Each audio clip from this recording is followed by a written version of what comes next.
1824, um oficial britânico escreve uma carta desesperada para Londres. Majestade, encontramos um inimigo que não conhece o medo. Seus guerreiros lutam como demônios. E seu rei é o diabo em pessoa. Este homem que fazia o Império Britânico tremer de medo não era europeu, não era árabe, era um africano.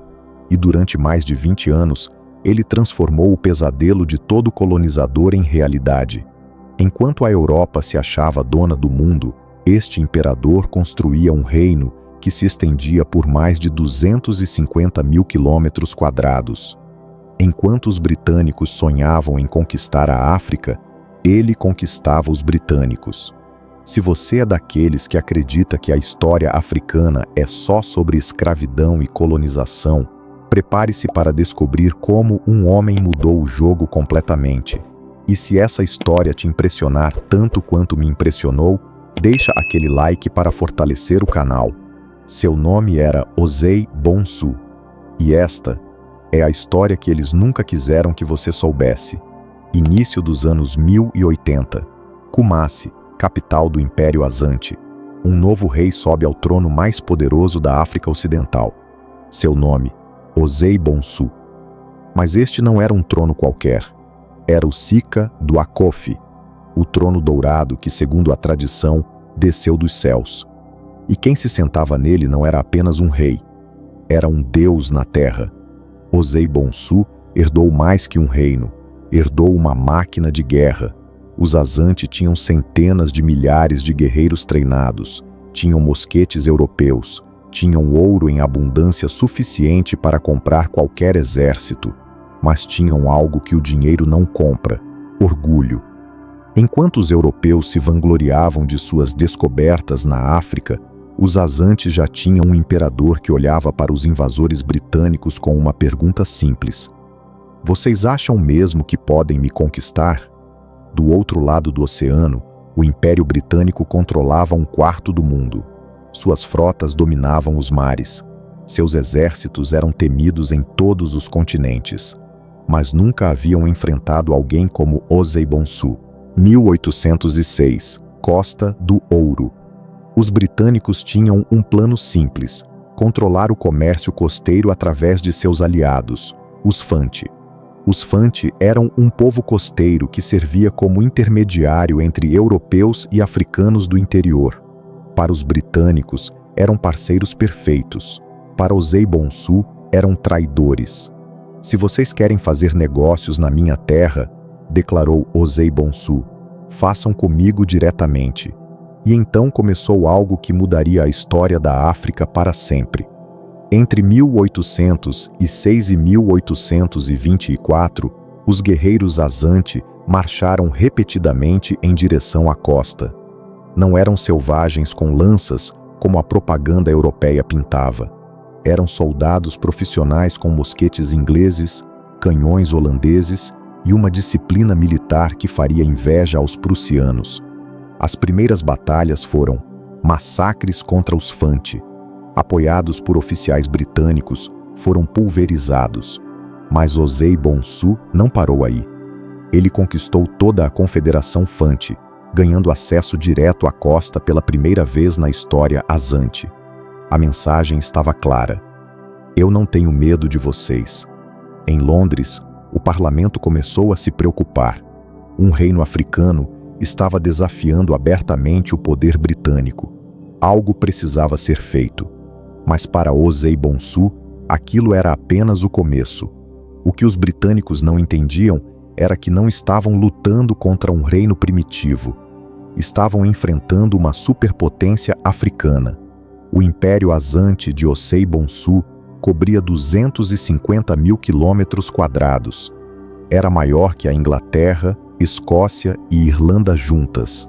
Tinha 3 milhões de habitantes. Controlava as maiores minas de ouro da África Ocidental. Mas o verdadeiro terror estava na organização militar. Os Azante tinham um exército bem organizado e disciplinado. Eram divididos em regimentos especializados: infantaria, cavalaria, artilharia, engenheiros militares. Eles tinham sistemas de comunicação através de tambores que transmitiam mensagens por centenas de quilômetros. Seus ferreiros produziam armas de qualidade. Seus fundidores faziam canhões eficazes. Seus estrategistas criavam táticas que surpreendiam inimigos europeus. E comandando tudo isso, estava um homem que transformou guerra em arte.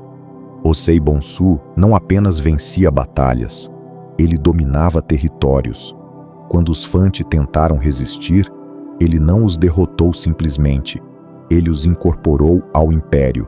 Cidades inteiras se tornaram súditas. Populações inteiras passaram a pagar tributos. Quando outros reinos tentaram desafiá-lo, ele expandiu suas fronteiras até cobrir quase toda a atual Gana. Mas o mais impressionante não era apenas sua força militar, era sua inteligência política.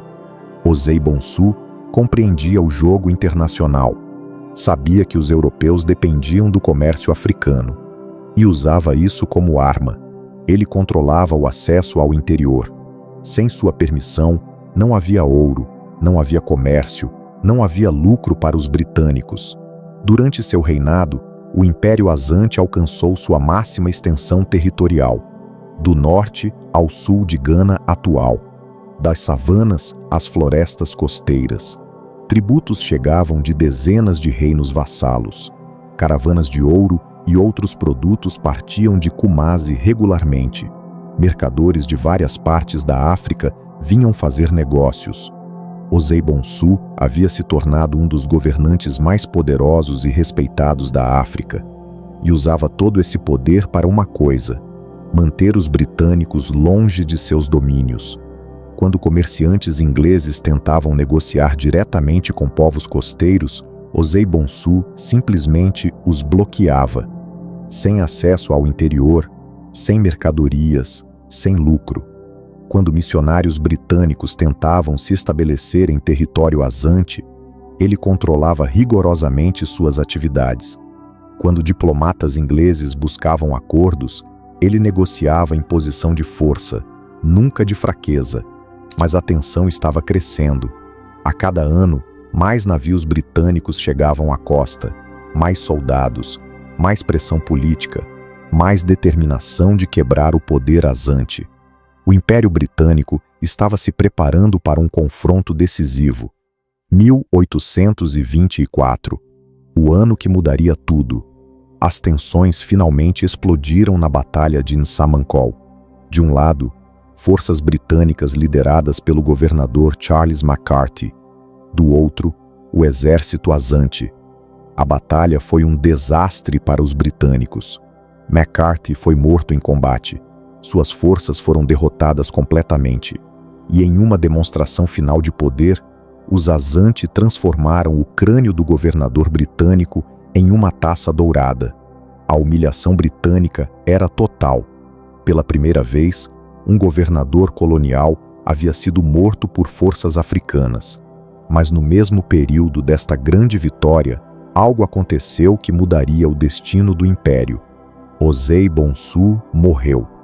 O grande imperador que havia desafiado o poder britânico por mais de 2 décadas partiu no auge de sua glória militar. Não morreu derrotado, não foi assassinado por inimigos. Morreu como um imperador vitorioso. Mas sua partida deixou um vazio que seria difícil de preencher, porque Osei Bonsu havia provado algo que mudou a história para sempre, que africanos não eram vítimas passivas do colonialismo. Eram adversários formidáveis que podiam enfrentar e derrotar as maiores potências europeias. Mesmo após sua morte, o legado de Osei Bonsu continuou aterrorizando os britânicos. Levou mais 70 anos para eles finalmente conquistarem completamente os Azante. 70 anos de guerras intermitentes, resistência feroz e custos enormes. E mesmo quando finalmente conseguiram impor seu domínio em 1896, precisaram de tecnologia militar superior, metralhadoras modernas e artilharia pesada, para derrotar os descendentes do império que Osei Bonsu construiu. Esta é a imagem do Forte de Kumasi como era originalmente, construído em 1820 pelo próprio Osei Bonsu, usando granito e terra marrom, trazidos da Costa do Cabo por carregadores, o forte foi projetado para rivalizar com as fortalezas europeias costeiras. Mas em 1874, as forças britânicas o destruíram completamente durante suas campanhas de conquista. O que vemos hoje em Gana são apenas os vestígios reconstruídos em 1897, uma sombra pálida da majestade arquitetônica que Osei Bonsu havia criado para demonstrar que os africanos podiam construir fortalezas tão impressionantes quanto qualquer potência europeia. Mas o mais importante não são os monumentos físicos, é a lição histórica. Osei Bonsu nos ensinou que grandeza não tem cor, não tem continente, não tem civilização aprovada pelos colonizadores. Grandeza é coragem, é inteligência, é recusar-se a ser diminuído. Ele mostrou que líderes africanos podiam construir impérios poderosos, organizar exércitos eficientes e desafiar as maiores potências mundiais de igual para igual. Se essa história te inspirou tanto quanto me inspirou ao pesquisá-la, deixa aquele like, se inscreve no canal e ativa o sininho, porque histórias como essa precisam ser contadas, precisam ser lembradas, precisam ser celebradas. Osei Bonsu morreu há 200 anos, mas seu legado é imortal. Ele provou que um imperador africano podia fazer o maior império do mundo respeitar sua força e temer seu poder. E isso ninguém jamais poderá apagar.